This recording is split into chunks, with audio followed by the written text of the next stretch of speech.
Daisy was a high-class lady. Hi guys, welcome back to the Enthusiastic Boozer and the section we're going to call What's on the Shelf.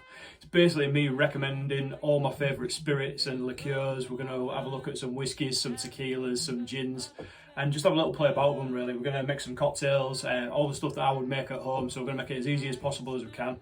Looking at Bulliet Bourbon today. Now there's all sorts of different bourbons you can buy. Wild Turkey, which is amazing stuff. Buffalo Trace is a really great product, but for me, they're a bit sweet. So I use Bulliet. It's a little bit more spicy and I got a bit more to it because it's got high rye content.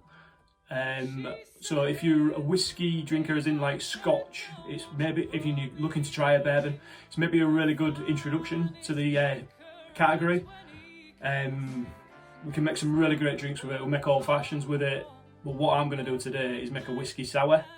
Now, anyone that's a Peaky Blinders fan might be interested in this as well because it's made in a place called Shelbyville. Would you believe? It's 45%. So any cocktail that you make it with, it'll have enough strength to carry through and you'll be able to taste it really nicely. Honestly, I don't really buy anything else. My dad's got a passion for Buffalo Trace, but he likes drinks a lot sweeter than what I do. I would use this every single time. So we're going to make a standard whiskey sour. Now, if you can make a whiskey sour, you can make a gin sour, you can make a tequila sour. We're going with a great old-fashioned bourbon today. So what we're going to do is I'm going to get a cocktail shaker. I'm going to put sugar syrup in, cheapest ingredient again first. We're going to do a little video where we'll give you a few cocktail tips and such like. Be about a minute long, but it'll save me rambling on and you having to listen to me be repetitive all the time. So we're going to go 25 ml of this. It is 2 parts sugar to 1 part water. So if you just heat that up in a pan and let the sugar dissolve and then leave it to cool, and then you can use that in any cocktail. Like if you put that in the fridge, it will keep for 2 or 3 weeks, no problem whatsoever. Then we're going to go with 25 ml of lemon juice. And now the ingredient that separates the room, we're going to go for egg white. Now, I know like people might think egg white and they'll just turn their faces up straight away. Please don't. It will not make your drink taste of egg unless the eggs are off. Basically, we use it for texture, and so you get that nice looking head on your cocktail. We're going to use that today. And then we're going to go 2 shots of old bourbon. Now, if you're a gin drinker, a rum drinker, a tequila drinker, it's the same exact recipe, but instead of using your whiskey, you just use one of them. But you can do like a modified sour as well. So like, I don't know if you've heard of like a penicillin. That's made with blended Scotch, but with added ginger as well.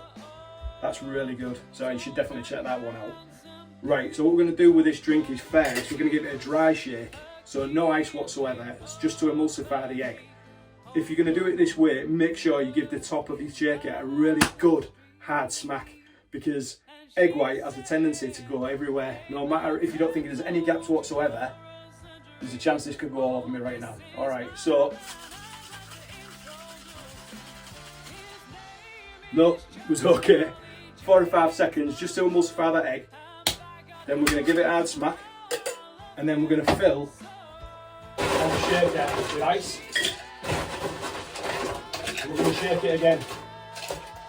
I don't know if there's any Peaky Blinders fans out there, but a little extra fact about Bulliet is it's made in a place called Shelbyville, which I think is brilliant. Another shake.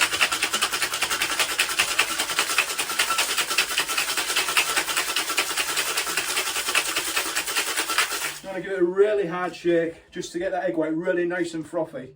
And then we're going to go with a double rocks glass. You could serve this up, which means no ice in your glass whatsoever. You just serve it in like a coupe, cocktail coupe. But I prefer it over a little bit of ice. And then we're going to double strain over the top of the ice.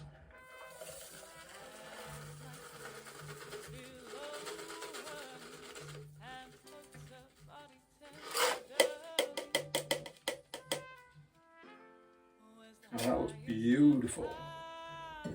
Now just to finish that off, before I juice the lemons, I cut a section of the zest off. We just spritz that over the top of the drink. All them essential oils will come out, and the drink, when you go to taste it, You'll get the smell and the little taste of like the zest on the top. It's absolutely fantastic. And then what we're going to do is, like professional bartenders do this amazingly, 2 or 3 drops of Angostura bitters. No, I've not done that well. And then we're going to take a cocktail pick and run it through the middle to create little heart shapes on the top. Now that drink has been around for, I'm going to say 100 years. Like, you can fact check me if you want, and I'll probably be wrong, but to be honest, I don't really care that much because it's absolutely delicious. And it'll be around for another 200 years after this, guaranteed. Oh man, I defy anyone to try one of these drinks and say that they don't like whiskey. Please give it a try, please comment, tell us we're rubbish, tell us we're good, tell us what you'd like to see in the future. And we'll see you next week, hopefully, for another drink. Thanks very much, guys. See ya.